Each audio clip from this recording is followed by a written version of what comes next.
Would you like to work closer to home, save money on gas, and be rewarded for your hard work and attendance? Then Bellisio Foods is looking for you. That's right, Bellisio Foods is now hiring for multiple positions and shifts with great employee benefits, an on-site health clinic, competitive wages, and advancement opportunities. Bellisio Foods is a company that truly values their employees. Apply online at BellisioFoods.com/careers.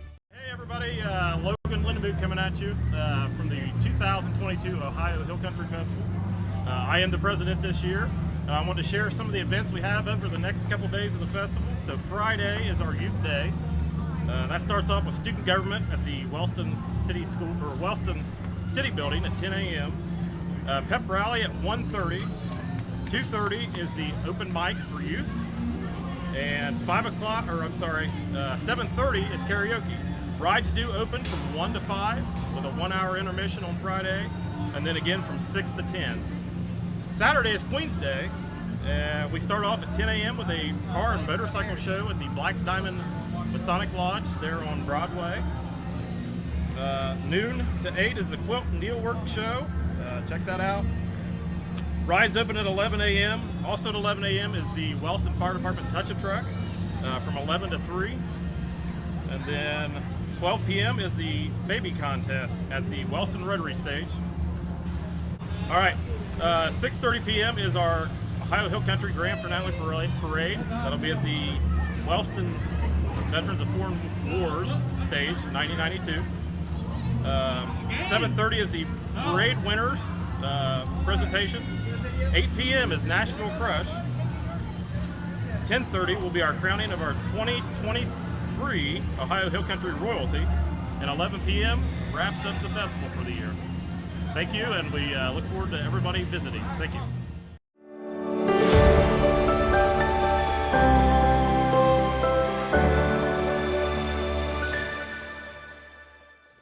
Well, good morning, everyone, and happy Friday. Welcome to another edition of the morning show right here on Main Street TV. Our good friend Pete Wilson is in the house today.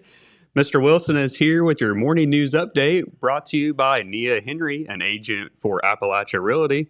If you are looking to buy, sell, or have any real estate needs, give Nia a call at 740-418-4135, and she'll be out working for you. So what the heck's going on, Pete Wilson? Oh, you just nailed that, Jeremiah. All right. I just have to, I'm going to ruin it. Jeremiah had to do that just the way Jennifer does it, and he just nailed it. So let's hear it for Jeremiah. All right. Yes, we can't quite pass him off as Jennifer, but that's a pretty good imitation right there. The hair's not blonde, but he's got the curls. No, that's very true. He's halfway there, buddy. That's halfway right. There. So Jennifer's still on vacation. So I tried to do my best Jennifer this morning, but we'll hand it over to Mr. Wilson here to talk about the news. Okay. Well, you know what? We're gonna play some volleyball. I'm heading back at you. Back at me. Right. Because this is Ohio Hill Country Festival Week, the Ohilco Festival, going on right now in Wellston. Started Wednesday. We'll go through Saturday, and I know that you have been good enough to be our main cover man up there. Red Thompson was there some yesterday, but I know you've been there both days as well. And I know that you not only did some newspaper coverage for us, but related to that, you did some video coverage, which I know the people enjoy. And I think we have some of that ready for the TV show today. We do as well. James, if you could play that for us, I'd appreciate it. Hello and good morning. My name is Jeremiah Shaver. I'm a multimedia journalist with The Telegram. I'm bringing you guys a recap and look at this year's 2022 Ohio Hill Country Festival, or Ohilco for short. The festival got underway on Wednesday, September 7th, and it runs through tomorrow, Saturday, September 10th. I have a look at Wednesday, which is when the festivities opened here. They had a ribbon cutting. They had the hometown parade. They had some events and activities going on Wednesday. Have a look at Thursday night. Last night, they named a final 3 in the Little Miss contest. Those young ladies will be crowned along with the Junior Miss and the Big Miss on Saturday night at the close of the festival. I will say, for those watching Main Street TV's morning show this morning, if you look in the background here, we do have a Ferris wheel up here at the festival. This is something I always look for when I go to festivals and fairs. We've not had one at the Jackson County Fair, and I talked about that back in the summer. But if you're coming up here in September for the Wellston-Hilco Festival, they do have a Ferris wheel dotting the landscape for the rides. So we're going to go ahead and get into a recap. We're going to look at Wednesday evening and Thursday evening. We've had staff up here doing full coverage of the festival. And like I said, tomorrow is Saturday, September 10th, final day of the festival. There's a full schedule starting early in the morning, clear to in the evening. If you're out and about, hopefully come on out and check out this year's festival. Let's take a look back at everything that's happened so far. The 2022 Wellston, Ohio Hill Country Festival opened on Wednesday, September 7th with Hometown Day presented by Milton Bank, Ohio Valley Bank. The evening featured a parade, opening ceremonies, contests, and musical entertainment by the Menus. The first contest of the evening was a mini queen contest. There were 11 girls in the contest. The winners were chosen at random through a lottery involving flowers. The girl who had the blue flower was named the mini queen, while the two other girls who had yellow flowers were named co-attendants. Pictured here were the winners from the mini queen contest. From the left are attendant Zara Arthur, mini queen Allie Atwood, and attendant Melissa Zora. That same evening, the hometown parade was held with several units participating. Among those were the Wellston High School class of 2022. They can be seen here marching down Railroad Avenue. Also in the parade was this year's 2022 Grand Marshal Dennis Dupree. He's shown here riding along the parade in this Jeep. Mr. Dupree had the honor of cutting the opening ribbon. And we'd like to have Dennis do the official ribbon cutting for our 2022 Ohio Hill Country Festival. You ready? 5, let's count down. 5, 4, 3, 2, 1. There we go. Congratulations, Dennis. Well deserved. Following the ribbon cutting, the crowning of the senior citizen royalty for Wellston, Tom Walton and Phyllis Booth, took place on stage. Everyone then gathered down the street at the Wellston Rotary stage for the hilarious Coal Miner Olympics.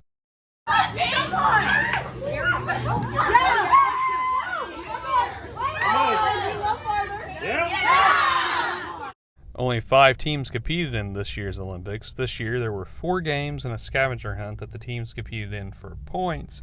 After the coal dust had settled, third, second, and first place teams were announced.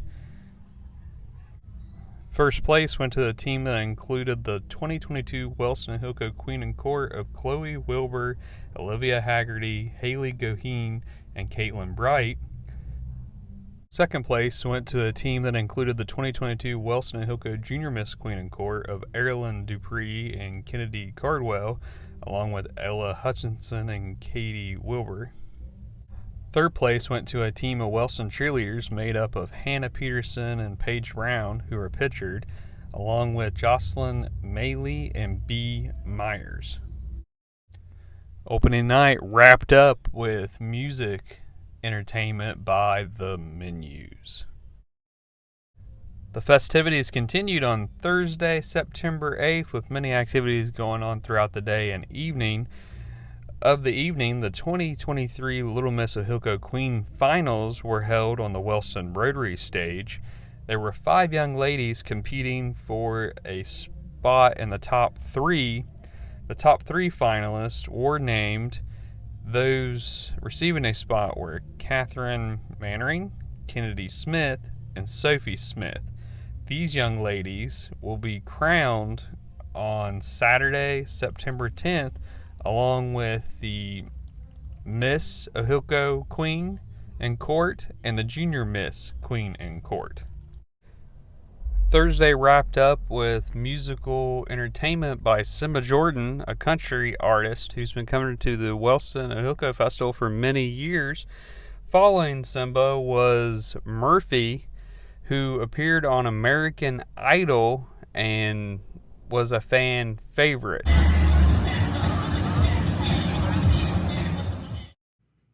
So there you have it, Pete Wilson. There's a look at the last 2 days of the Wellston-Ohilco Festival. It's been well attended, I feel. And when I talked to the Ohilco president there, Logan, at the beginning, we talked a little bit off camera, and he felt like there was a good crowd out there Wednesday night, because they did away with the preview night on Tuesday, and it started on Wednesday through Saturday, so you still got time to get out today and tomorrow. But it's been really nice weather so far, and yeah, I think it's gonna hold. The weather is gonna hold out at least through today.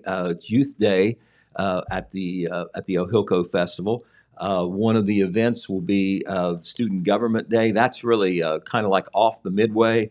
They do it either at the city building or at the high school, and that's a great civics thing because the city officials from Wellston, they all are very good about participating. They have the senior government students in, or at least some senior. They may not all be government students, but I think they are. They come in and they play the roles of the city officials, and that's a great thing because a lot of times, when you study United States government in school, I think it's required at the high school level. You don't necessarily get the local government angle. You learn about the feds and the state, maybe, but you don't learn about local government. So that's a great program, and that'll be going on today. Later on, they'll do the pep rally that they always do in the afternoon. The kids get out of school early, and they'll do a pep rally downtown, and that is, of course, to get the Rockets all fired up for their game tonight. It's at Portsmouth West. It's not at home this year. It's at Portsmouth West, but they'll still travel still try to get them fired up. And then tonight, the big event is, and they have made a big deal out of this for years, with a big purse, a big prize package, a karaoke contest. At $500, I believe, to the winner in that, and that's always been that's the main entertainment tonight. And of course, the big day is the Queen's Day tomorrow, and you're talking about starting really early and going deep into the evening. Among the events on Saturday, you've got a car and motorcycle show, you've got a baby contest, you have gospel music, you'll have the Touch a Truck event with the fire department. Off of the midway, just off the midway in the depot, you have the quilt needlework and craft show, as well as the art show. The Queen's Luncheon will be in the afternoon at St. Peter and Paul. That is a coming out party for all the royalty. Of course, the host will be the Ohilco royalty, and we've been to those before, and that is a very nice event. Free lunch for everybody. Everybody's addressed to the nines there. Very nice event. Right, and it's usually invitation only on that, I do believe. Right, and even so, the room is full. It's full, yeah. It's full, and there's also a dessert contest in the morning as well, and I believe the desserts then serve as the desserts at the Queen's Luncheon is the way that works. Then in the evening, of course, the Ohio Hill Country Grand Finale Parade. That's always a biggie, 6:30 p.m., a lot of entries there. Last year, I believe it lasted 45 minutes. That's a pretty good-sized parade. It can vary, but I'm sure it'll be another big turnout this year. And then Nashville Crush will perform on the VFW stage. That'll be the finale night entertainment. That's at 8 p.m.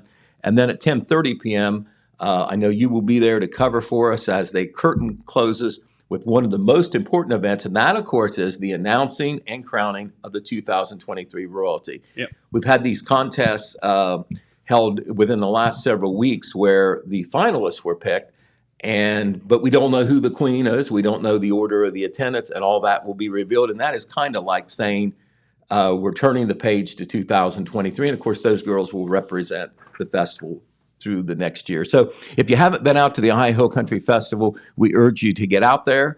Of course, Jeremiah has done these videos, and they'll be posted on our Facebook pages, and in Saturday's paper, we'll have a good amount of coverage, some by Jeremiah, some by Red Thompson Jr. Red covered the JVAC Day events in the afternoon. That is always a great event where the JVAC clients are treated like royalty themselves, get treated to a nice lunch, and I believe they get to ride the rides and all like that. Very, very nice event. Goes way back in the history of this festival. So we want to take this opportunity, Jeremiah, and you and I both know that these festivals just don't happen.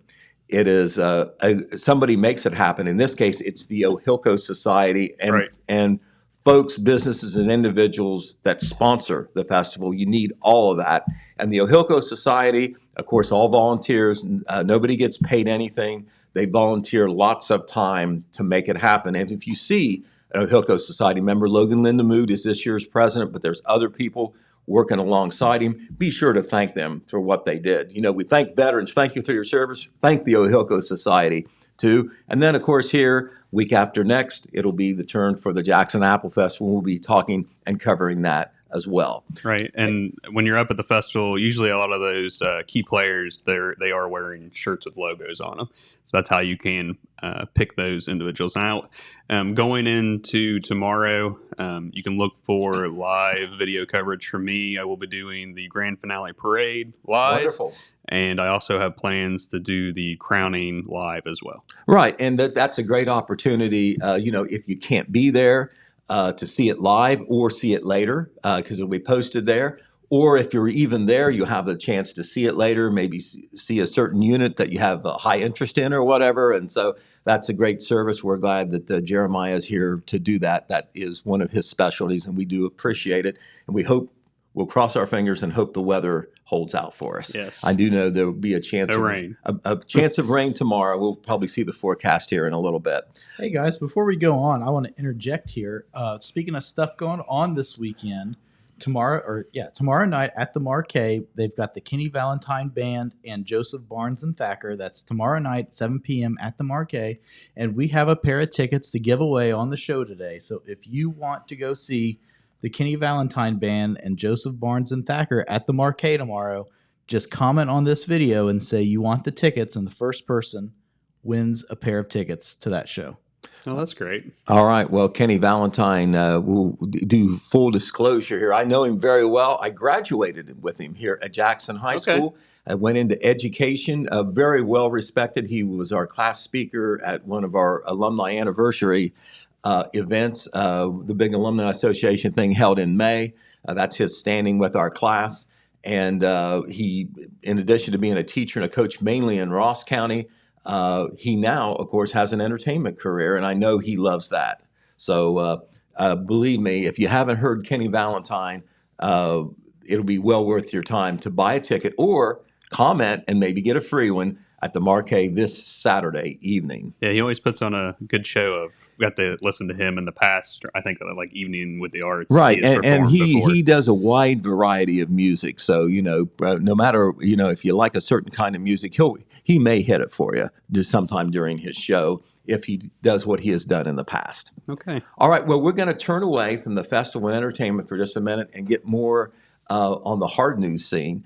And one of the stories, Jeremiah, that will be in our Saturday paper, I don't think a lot of folks know this, and this is pretty important.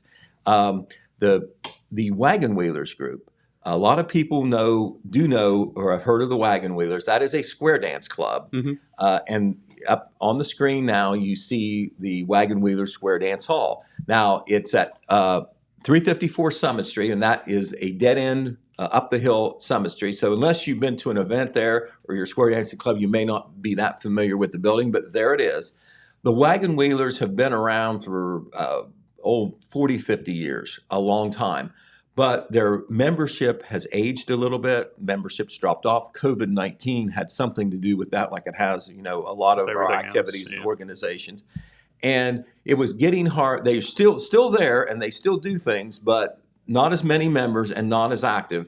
And it was a problem for them to keep up this facility right here. But they didn't want to disband the club or totally give up on the dancing. And, they always have a hope that they can build the membership again. Okay. One of their members came up with an idea, and it was put into action. And we can report now, this was announced Wednesday at a press conference that they basically had for Total Media and the Telegram to get the word out on this. Phil Buffington covered the story. It'll be on the front page of Saturday's paper. The Wagon Wheelers have donated that building, and it's certainly worth much. It was built new, 40 or 50 years ago. It is very nice, has a big hall for dancing. It does, yeah. They have donated it to the Jackson County Board of Aging, okay, the Senior Citizens Center here in Jackson County. And it will become an activity center for the senior citizens. Now, I want to make it very clear. It will not replace the Senior Citizen Center here in Jackson on Mound Street. All right. Okay. It will not also be, they've talked about building a new Senior Citizen Center here in Jackson to serve the entire county. It won't be that either. But what it will be is an activity center that will allow not only the Jackson Senior Citizen Center, but also the senior citizens that go down to the Oak Hill Center and the ones who go to the Wellston Center to have congregate events where all three senior citizen groups can get together. None of the three facilities, including the one in Jackson, was really large enough for that. The building, the old Mound Street School, which is now the Senior Citizen Center, is big enough, but they just didn't have a big room. They have a room where they, do meals and smaller events. But with the Wagon Wheelers, there's a big hall in there, and they will be able to have, party type of events, dances, Christmas parties. Right. When Senior Citizens Day is celebrated. Yeah, that big event they always have each year. Right. They used to have to go to Cantor's Cave. Right. Nothing wrong with that, but they had to rent it, and it's out there a little out bit. of the way. So they will be able to, they will have this facility. They don't have to buy it. It's not going to take any taxpayer fund or any senior citizen funds. It is an outright gift. Now, in return, the Senior Citizen Center will take over the maintenance and the operation of that, and they will have it for their use. The Wagon Wheelers will continue to exist. They are not disbanding, and they will be allowed to continue to use the building for their events. I'm not sure if they have regular dances every week or so, but they do have events from time to time, and they hope now that maybe with this new publicity and the fact that they don't have to put some of their funds into, maintenance, utilities, and like that they will be able to concentrate on building their membership again. So, it's one of those win-win deals, I think, for the Jackson County Board of Aging and also the Wagon Wheelers. And Susan Morgan, who is the executive director of the Jackson County Board of Aging, and Jane Leach, who is one of the board members, they talked with Phil. They wanted to make it very clear once again that this does not mean the Senior Citizens Program is plush with funds or whatever. They're spending money on buying a facility. This was donated to them. They have an operating levy on the ballot in November, and that is for operations. Right. That money, will not be used to buy this facility or anything like that. They need that for their regular programs and so forth. And on down the road, no plans right now to put another levy on that would help pay for the construction of a new center. Remember, I think that was done last year, and voters turned it down. It wasn't beaten badly, but it was beaten. They've decided to wait on that a little bit, kind of figure out what they do. But on down the road, at some point, they do want to build a new senior citizen center. They even have land lease for that now. They do. They also had some just off AC Avenue here in Jackson. They had some plans, I think, drawn up for that as well. I remember covering the announcement when they initially. Right, exactly. And they would build a senior citizen center here in Jackson to replace the aging Mound Street facility, which is inadequate in many ways. It's over 100 years old. And money from that levy would also be used to make repairs and improvements to the senior citizens buildings in Wellston and Oak Hill. That sounds like a great addition, Pete. Right, and we'll have all the details on that in our Saturday paper, and will be online as well. All right, big story out of the court system, too, also covered by Philip, and that was the sentencing for Nathan Baisden. Nathan Baisden, 34 years old. He was one of two local defendants. There is a picture of Nathan. He was one of two local defendants, the other being Jasmine Music, who was accused of causing the death of a young child back in June 2021. And basically, the 4-year-old child died, and an investigation revealed that this young child died of a drug overdose, however that occurred. When they did a search of the Jackson Hill Road where this child was when it got sick and then ended up dying, they found drug-related materials out there, drugs and drug paraphernalia, and that was some of the evidence used to determine that the child died of a drug overdose. As a result, both Jasmine Music and Nathan Baisden had pretty serious charges filed against them. The charges were involuntary manslaughter, endangering children, and possession of a fentanyl-related compound. All those are felonies. The involuntary manslaughter is a first-degree felony. Manslaughter means you might not have meant to kill anybody, but your actions or you were considered responsible in the death of somebody by your actions or lack of actions. And anyway, Nathan Basin was in court very recently for sentencing. Judge Christopher Reagan sentenced Nathan Basin to a sentence of 5 to 7.5 years in prison. The sentencing for Jasmine Music, she has also pled guilty, is going to take place a little later. I think that the court is going over a possible mitigation report there before that sentence is pronounced once again by Judge Reagan. All right, the Jackson County Sheriff's Office is reporting another one of those telephone scams that occur. It seems like we hear about a new one every week, and they are usually pretty good to report it. And, a lot of people are vulnerable depending on what pitch the scam has. But this latest one, multiple people have apparently been contacted, and so the Sheriff's Office felt they had to put this out. This was earlier in the week. The main pitch from the scammers, and of course they have not been identified yet, is that somebody is calling Jackson County residents and said that they're wanted on a warrant and they have to pay a fine or they'll be arrested. Well, when you think that you're in trouble for something or other, you want to alleviate that quickly, and sometimes you may panic and do something that you shouldn't. In one case, the caller stated that a male named Detective Jackson called this resident, and the resident was told that he had a warrant and he needed to pay $2,500 or he would be picked up and jailed. He was even told to meet this deputy at a local business here in Jackson and hand over the money in person. I don't know what would have happened if the person did show up. I don't know whether it'd be somebody in a deputy uniform or not. Probably not. But anyway, that was an attempt to get $2,500 out of somebody. And when the call was made to this resident, it even came back with the Sheriff's Office phone number on the phone as the caller ID, 286-6464. So that was a great effort by the scammer to look legitimate there. But the resident, called the Sheriff's Office or somehow determined that this was not legitimate, and the Sheriff's Office now is letting the public know. In another case, somebody was going to be arrested and would have to pay a fine because they failed to answer jury duty, which, you're supposed to do that, but, you're not going to get hauled off to jail or be asked to pay some huge fine because of that. Jackson County Sheriff Ted Frazier says personal information, we've heard this so many times, but we're going to say it again, personal information should not be given to the subjects. Don't give them your bank account number. Don't give them your social security number. Don't give them your email. Don't give them anything unless you know that it is legitimate. Most of these things that are officially done are not done by phone. And that's suspicious right off. Right.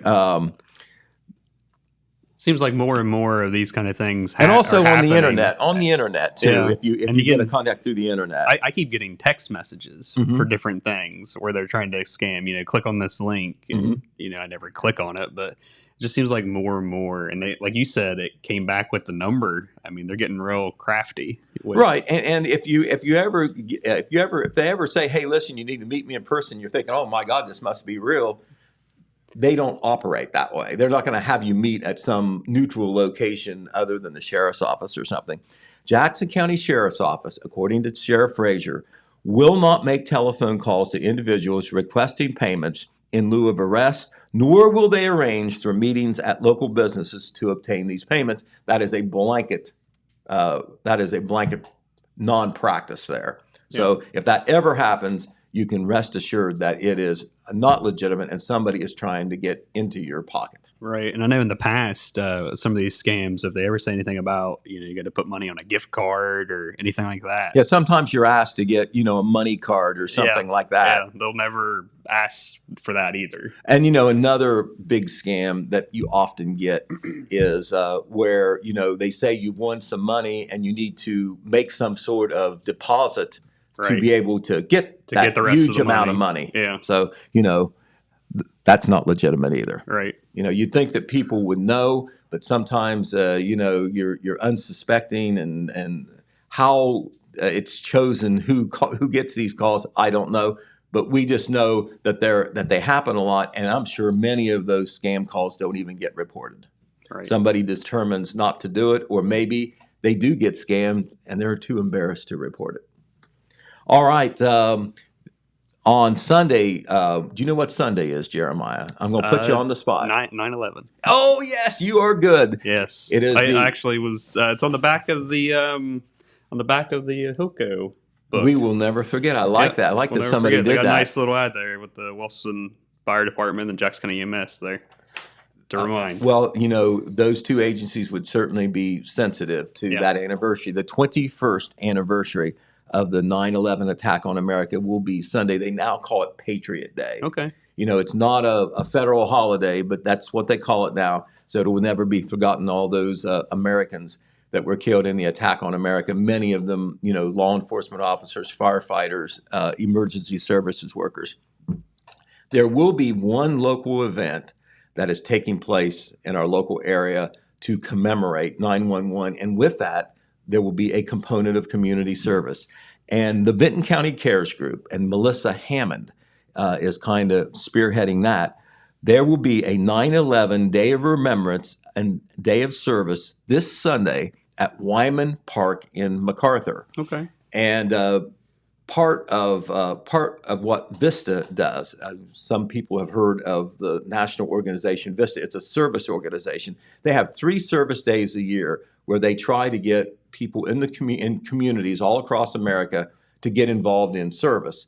9/11 is one of those days where they choose through a service day. And that's why Vinton County Cares and Melissa Hammond has set up this event.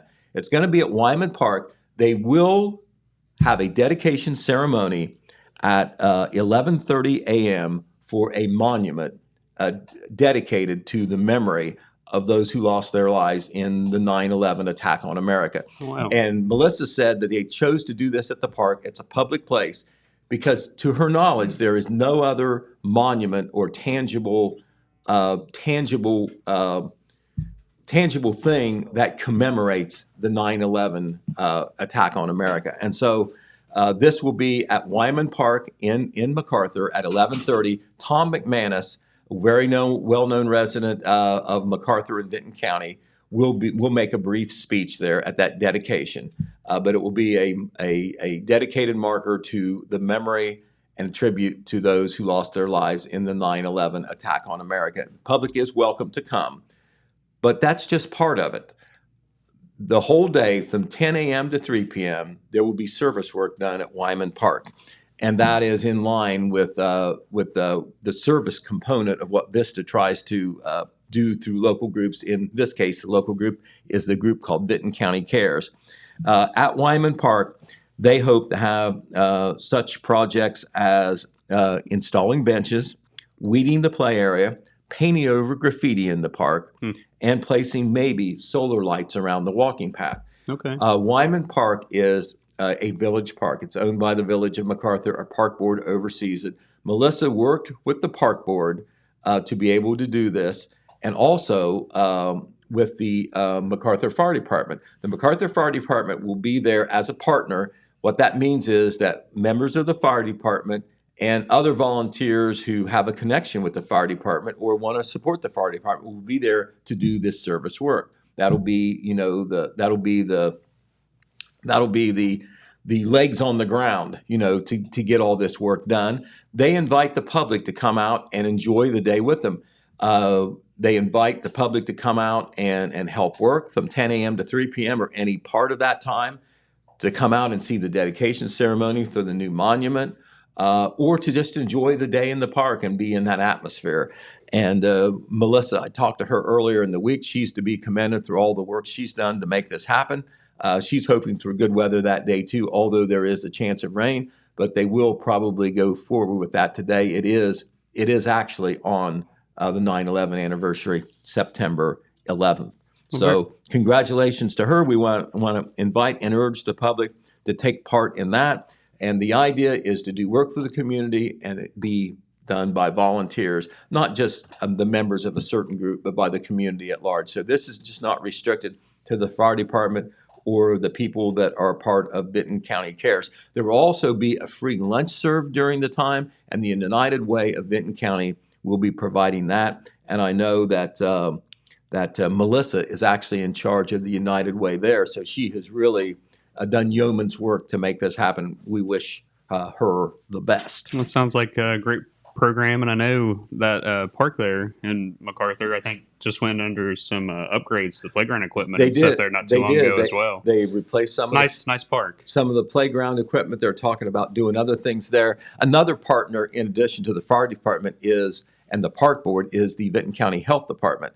They have a component called Healthy Communities Coalition, where they've done different projects to try to promote fitness and individual health. And so obviously doing things at the park is in line with that. So all those agencies coming together as a community, and this is something for anybody, but particularly those in MacArthur and Vinton County. Very good. And that is the only 9/11 activity that I know of. I know that all the veterans groups and like that are aware of the remembrance and the anniversary, but that is the event. There will be a gospel music festival at Park's Edge on Sunday too, Pete. All right. Okay. I don't know whether that's because of 9/11 or just because when they decided to have it. No, it's because of 9/11. Okay. Well, very good. I can give you the. So it is the Gathered Together Gospel Song Fest, Sunday, September 11th from 2 to 5. This is free. It features several different performers and has free admission and free snacks. Okay. Well, very good. An event for folks in or around Jackson. Yeah. Okay. And that will be at Park's Edge on Sunday, September 11th from 2 to 5. Right. And of course, many folks have had a chance to attend an event at Park's Edge, but it's a wonderful facility, a great place to have an event where it obviously has the room for lots of people. And you know what? If it does rain on Sunday, there's a roof there. So keep that in mind as well. We will have coverage, of course, about the 9/11 program that's taking place in Vinton County. All the details will be out there for you to read in Saturday's paper, also online, of course. On that same page is another story, I think, of local interest, and that involves the Jefferson Howell Post 81 of the American Legion. COVID-19, once again, threw a curveball at that group, too.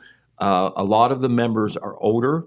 It affected participation. COVID-19 did. They lost some members. They weren't able to do their bingo fundraiser that they had always done that supports the operation and maintenance of their building. There's their building right there. It's at 185 Morton Street, a very familiar, just outside the city of Jackson, but people say it's in Jackson, just there on Morton Street on State Route 93 as you're heading out of town towards Colton or Wellston. That building, kind of the same reason what the wagon wheelers are dealing with.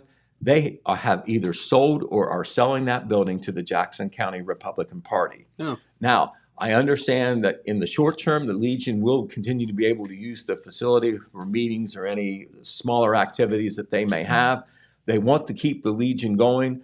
They're looking at different ways that they can do that, place to meet maybe on down the line in the future. Some of those things are still getting worked out. Two of the men who are really stepping up to try to keep the American Legion going and who helped make that difficult decision to sell their building are George Kitchen on the left and Greg Irvin on the right. And it's just like with a lot of civic organizations, Jeremiah, it's just the way it is. Maybe it's always been this way, but a lot of the worthy organizations that we have, including veterans organizations, a lot of the memberships are older and aging. And as those people retire from being involved or pass, they're just not being replaced with younger members. Right. And you need that, through viability, through participation, and, through dues and fundraising and like that. You don't keep a building like that without having to have some money. And because, and with not having bingo and not being able to do very many fundraisers, they felt they had come to the point where they had to sell that building, and that is what they did. And, we'll certainly let the public know the future of the American Legion and how they will go forward in the future, but that is what they plan to do in some way, shape, or form. They may partner with another veterans group here in Jackson. We will wait and see. Okay. All right, in the city of Wellston, we'll go up the road and tell you about an issue that really affects a lot of people, and that is garbage collection service. They went to a new garbage collection plan not too long ago. Everybody has issued their own container there. Yeah, and trash can. They're really nice. I've seen them out. It is very nice. It is very nice how they do it. And they also have a new garbage truck that has an arm on it. Mm-hmm. And so, the guy on the truck doesn't have to get off and get the garbage. It works better that way. Yeah. Well, they have had some problems with people not having all their garbage in those cans with a lid on and having bags. The problem is, they can't pick up the bags with this truck. So they came to the conclusion that they were going to have to put out a public announcement to get everybody in line so this new system will work. Okay. There's an automated side-loading arm, and it's worked very well, but it can only work if the garbage customers, are able to comply with their requirements. And one of the big issues thus far has been the placement of city-issued trash cans or carts. A recent post on the Wellston City Facebook said, whether you have one or more carts, you should always leave a minimum of 2 or 3 feet between the cart and other objects. Always ensure that the carts are visible for the driver to see and service. The best placement for a cart is at the end of a driveway or on the grass within 2 to 3 feet from the road and away from any other objects. Another problem has been that residents are placing too much trash in one can. Therefore, lids don't fit. Cans are to be kept watertight, and all garbage must be bagged and fit into the can with the lid shut. Apparently, this is not happening uniformly all the way through Wellston. Okay. And additional bags of trash outside the cans will no longer be picked up as of September the 8th. Apparently, they were, making some allowances for people who were not following the rules because, this was new.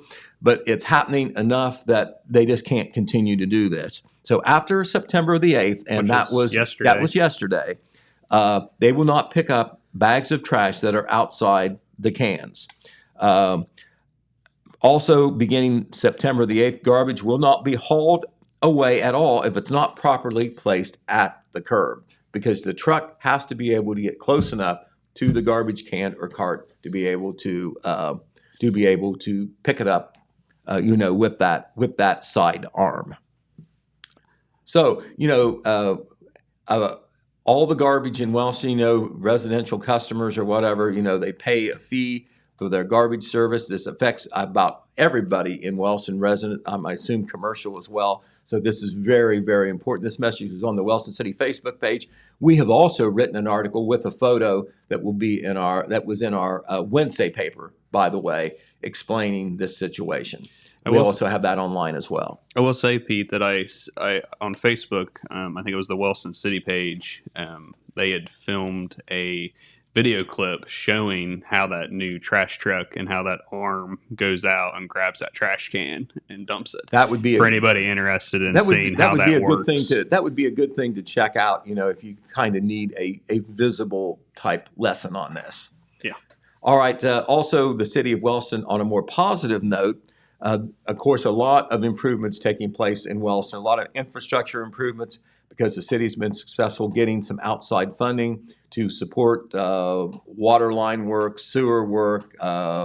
They've done some paving as well. One of the recent things they completed was the paving of Lookout Drive. And Lookout Drive, which is off Oak Ridge Road, is considered one of the bumpiest roads in Wellston. And you can see from our picture there, it's nice, smooth, and paved now with new asphalt. And that project was just completed this past week. Lookout Drive in the city of Wellston. That's on the north side. Also, we want to tell you on the Vinton County side, we talked about the 9/11 ceremony on Saturday. Of course, this past week, we had the calling hours and the funeral for Janie Fannin, the fiscal officer in Wellston, or fiscal officer of the village of MacArthur. Very well respected for more than 10 years, the fiscal officer there. Red Thompson Jr., who knew her very well, has written a very poignant column that will be in Saturday's paper about how he viewed Janie and how important she was to the village of MacArthur, and he has the insight to do that as he has worked with her for at least a decade. Right. Yeah, And I know he spoke real highly of her. I know. And worked closely with her, if I recall. Right. We have big loss for the village. Exactly. We have sometimes long hours. It feel like we're a hamster going around in a cage or whatever, just trying to keep up. But he was really touched by the death of Janie Fannin. He can not only see what her contribution was to the village, but she was also good to him, because sometimes you might not be able to be at every meeting, and you need somebody to bring you up to speed and to give you some information on the phone. And she was always very good at doing that, and she was considered really a friend to about everybody. All right, some things coming up here that we want to mention. The Vinton County Historical and Genealogical Society will have an open house at Alice's house. Jeremiah, I don't know whether you've ever heard of it or not, but Alice's house is just a house. That's what it looks like. It's on 207 Sugar Street in MacArthur, but it's a period house. Okay. It goes back to the 1800s. MacArthur in Vinton County, I think, was formed in 1850. The house, I think, is vintage 1860s, but not only is it the original house, but they have period furniture, clothing, other exhibits in there that show a snapshot of yesteryear Vinton County. Okay. And the Historical and Genealogical Society have regular open hours during the warm weather months. But in addition to that, in connection with the Ohio History Connection, that's the historical society that represents all of Ohio, they are going to do what they call an open doors event, and that is something that happens statewide. The Ohio History Connection urges the local history groups to do special things to extend hours so people can appreciate local history. And in connection with that, there's going to be open doors where the public can see Alice's house next Thursday and Friday, September 15 and 16, from 12 p.m. to 3 p.m. There'll be an open house there. Visitors can see the buildings, and they will also get narrated tours of the house, which is, I guess you could call it a house museum. They will see where you can get genealogy information, and they can also enjoy some light refreshments. That's at 207 South Sugar Street in MacArthur, and it honors the history, heritage, and stories of Vinton County. Thank you, James, for looking up that picture. There is Alice's house. You can see that it's a two-story house, and it is probably, I'm guessing, at least 150 years old, one of the oldest houses in MacArthur, Alice's house. That's interesting. I've never been to it. I think I'll check it out sometime. It is very nice, and they do a wonderful program every year, a wonderful event. We always try to cover it at the Telegram. I did this year's event. That is where they have a memorial wreath laying program. They honor a deceased member of Vinton County, sometimes military, sometimes not. Sometimes it might be somebody who was a public official for a long time. They did that at the St. Sylvester Catholic Cemetery in Zaleski this past year. Okay. Very, very nice event. We recently had that in the paper as well. The Jackson Area Chamber of Commerce, back down to Jackson now, they have announced the date for one of their big events, maybe their biggest event of the year. It's always been called the Appreciation Banquet, but that is where they honor community achievers, whether it be in business, community service, beautification, whatever. It's going to be Thursday, October the 20th. For the second year in a row, it will be at the Park's Edge Event Center, right there at 601 East Main Street in downtown Jackson. They have not announced the recipients to the awards, but they do want to announce the date so people can plan for it. Tickets will be $40 per person. They will also be tables that will be sponsored by local businesses. Local businesses can sponsor, can step up to do that. That concept went over very well last year. Not only are the tables and tickets sponsored by those businesses, but they also have giveaways and table favors there that people who buy tickets or sit at those tables have a chance to win as well or walk away with. It's always really nice. Those table sponsorships are $100 per table, and you can buy tickets or sponsor a table by making a connection through the Jackson Area Chamber of Commerce Facebook page. So once again, that's on October 20th. As soon as we know who the winners are, we will certainly let you know that. Meanwhile, James brought up the Kenny Valentine concert at the Marquee. Last evening at the Marquee, our editorial assistant Alex Shope was there to cover the opening reception for the Apple Festival Invitational. He will be working on a story on this. I know he's got a photo or photos.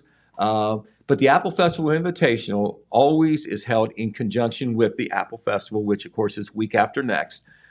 Usually they have extended hours open for the Marquee, but whatever hours there are, of course, it's right there in the middle of the Apple Festival along the Main Street Midway there. People have a chance to go in and see local artists because it is by invitation only. Local and area artists have pieces there, and so it's just not one artist. It is a bundle of them. And so it's one of the big events of the year for the Marquee Cultural Arts Center and the Southern Hills Arts Council. It's usually is it a mix of art, Pete? It is a mix of art. Mix of art. It's not just one thing. There's usually several different. It's just not pieces one. It's just not one thing at all. I don't think that even though it's by invitation, they can bring whatever exhibit they want. It might be a painting. It might be ceramics. It might be a sculpture. It might be a photograph or whatever. But it's a potpourri, a wide range of art for sure. I bet you can't pick Alex out of that photo. Okay, where is Red? No, we're looking for Alex. Oh, Alex. Well, we could call Alex Red too. I mean, he's got red hair. No, that's right.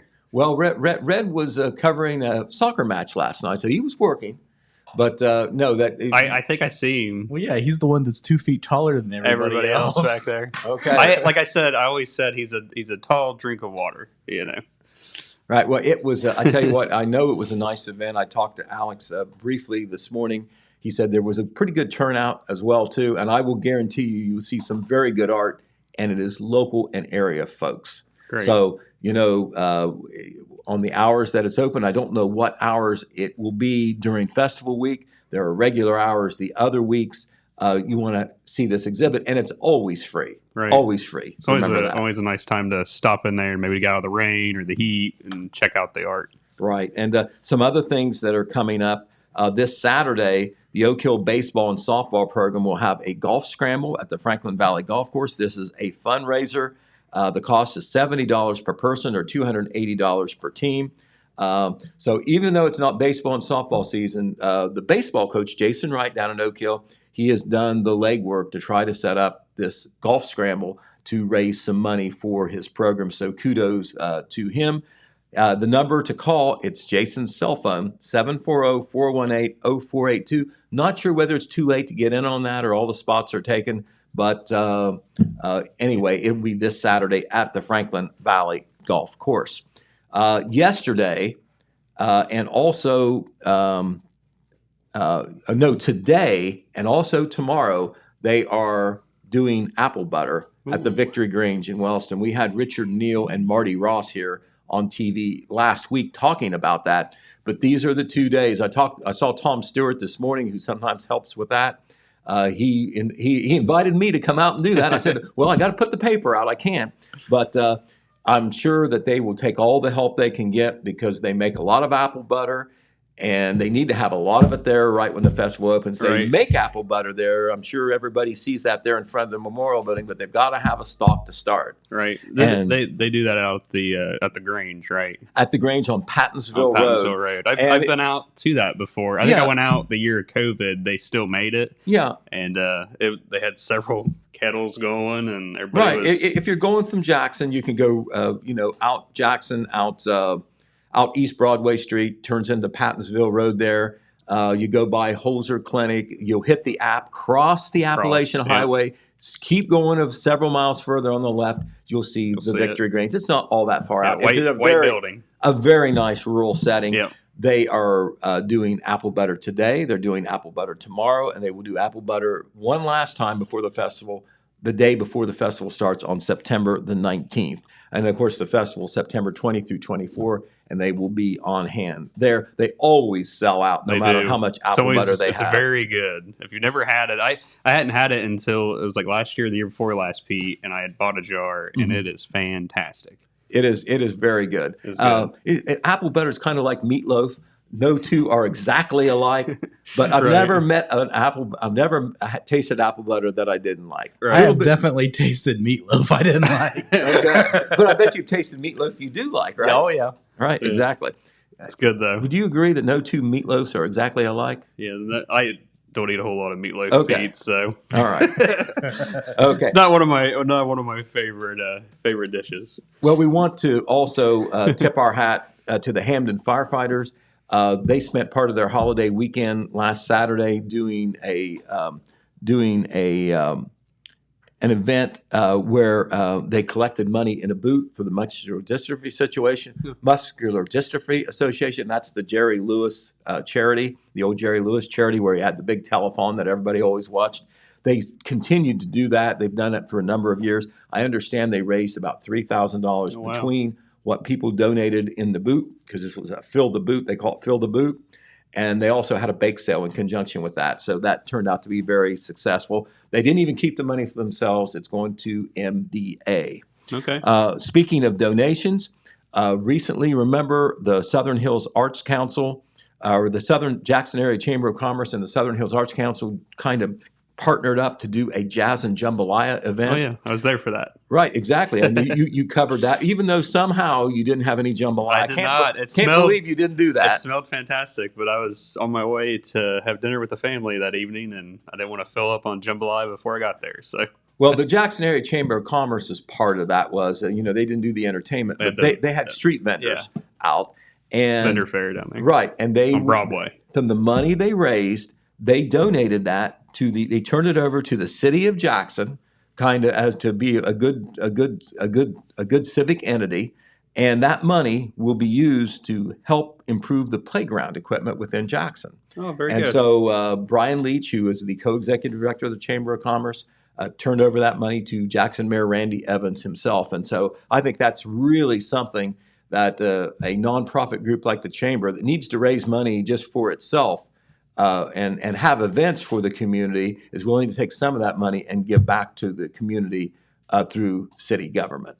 So kudos to them as well. All right, we've come around to sports. This is a football Friday night. Yeah, Friday Night Lights. Exactly, Friday Night Lights. All four of our local teams will be in action. And we'll run down the schedule for you. Right here in Jackson, the Ironmen, it hasn't been very often that they have lost 2 games in a row. And I can tell you, I'm a fan, and I'm from Jackson. I've covered the games for years. They have a good team, but they just happen to lose 2 very close games against 2 very good teams. But you know what? The team they're playing tonight might be better than the 2 that beat us the last 2 weeks. It's Western Brown. Okay. And if you're just a football fan, you're not necessarily, a big Ironman fan, you might want to come and see this game because, first of all, it should be a good game between 2 very good high school teams. But Western Brown is undefeated. Their senior quarterback is named Drew Novak. Last year, you know what he did, Jeremiah? What do you do, Pete? He led the nation in passing yardage for a high school. I didn't say Ohio. I didn't say the Midwest. I said the nation. Wow. 5,269 passing yards, 56 touchdowns. That's what that young man did. And he is a senior this year. We've played him 3 years. 1 year he didn't start. We won that game. We've lost 3 very close games the next 2 years because we lost to him in the playoffs too. Jackson came as close to him as anybody. Very close games. This year we've got him at Alumni Stadium. But Drew Novak seems to be even better this year, their quarterback. They are averaging, Western Brown, the Broncos. This is not, I'm not stuttering. This is not a misprint. 60 points a game. Wow.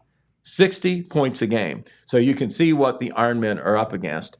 Plus, they're trying to get over whatever emotional letdown or emotional feelings they may have about losing 2 games. I know they'll be very determined, but the assignment tonight will be very tough. Sounds like an interesting game. I don't suppose Novak has said where he's planning to go to college. Well, yet, you know, has he? I did a little research on that, James, and people are confounded that he has not received an offer from a Division I school yet. Yeah. He is 6'6", 210 pounds. It's not like he's not big enough or athletic enough or good enough to be. He has visited Illinois, Iowa State, Miami, and Toledo. Those are all Division I schools. Offer, he doesn't have one yet. So I have a feeling he will, and there's going to be some schools, I will go out so far as to say there'll be some schools disappointed they didn't give him a better, quicker look than what they did. Because he is very good. He is considered, and I know this may be sacrilege to say this in southeastern Ohio, I would put him in a league with Joe Burrow. That is how good he is, and people probably underestimated Joe Burrow before he did what he has done. Right now with taking the Bengals to the Super Bowl. Okay, other high school games. The Meigs Marauders will be at Benton County. Both of those teams are 1 and 2. That is a TVC Ohio game. Wellston will be at Portsmouth West. Oak Hill will be also on the road at Soda Northwest. All those games on the radio. Western Brown Jackson on WKOV 96.7 FM. The Meigs Benton County game on 98.7 FM. The Wellston game on YPC 1330 AM and 105.3 FM, and the Oak Hill Northwest game on WCGO 97.7 FM. All those games start at 7 o'clock. Broadcast times may vary, no later than 7:45. I know at Jackson we have the Andy Hall Coach Show.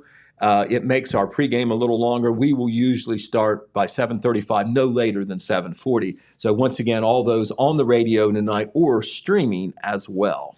Hey, Pete, speaking of, or Jeremiah, you go want to ahead, James. Go ahead. Speaking of the streaming, we are having some technical difficulties with our app. It should only affect Android, but it could affect Apple too. Either way, regardless of the app, whether or not you're having technical difficulties or not, you can listen on our website, yourtotalmedia.com/radio, and click on the Listen tab. So if you normally listen on the app, and you find yourself having technical difficulties, especially if you have an Android phone, go to our website, yourtotalmedia.com/radio, and click Listen Now. And the app, that's the Total Media Radio app, right? Total Media Radio app. Okay. As our loyal Red Thompson. As our loyal listener Rick has just reminded us of. Thank you, Rick. All right. Well, very good. Well, there you have it. We've gone through the news, and there's probably news that we didn't talk about. And so, we urge you to... No, Pete, there is news we didn't talk about. R.I.P. Queen Elizabeth. Oh, that's right. Yes. Queen, not a local story, but I tell you, everybody has heard about it. Everybody's talking about it. And, not only did Queen Elizabeth reign for 70 years, that's longer than Queen Victoria. Nobody thought she had ever beat her. Longer than Queen Elizabeth I, of course, who is very famous in history. But Queen Elizabeth II, not only did she receive respect because she's the queen, but the type of person and woman she was, always classy, no matter what was happening with the drama, right. with the royal family and so forth. And there's been a lot of that. Yeah. But I know that not only does Great Britain and the Commonwealth mourn, but, the whole world does. And I know a lot of people here in the United States are touched as well. Queen Elizabeth II, after a very, very short illness, dies yesterday. Yeah, passed away at the age of 96. 96. I knew it was in the mid-90s, but I didn't want to say. But reigned for 70 years. Isn't that incredible? That's a long time. Came on the throne at the age of 25. Gained the throne before she normally would have, because another relative in the royal family married a divorcee and was therefore not allowed to ascend to the throne. Yeah. So, anything else, Pete? No, not at all. We just want to urge you to pick up a copy of Saturday's Telegram. We went over some of the stories that will be in there. One that I didn't mention, Jeremiah, I'll give you props. You recently wrote a story about Erin Daly leaving the Jackson County 4-H program. She didn't go very far. She's going down to Gallia County, but you had a very nice interview with her about her long tenure with the Jackson County 4-H program, 18 years, I think it was, and what lies ahead for her. And we will have that story in Saturday's paper as well. A lot of people know and like Erin. Yes, very good. Very good. All right, so we're going to go ahead and call it a day. Thank you for tuning in to Main Street TV's Morning Show. See you next week.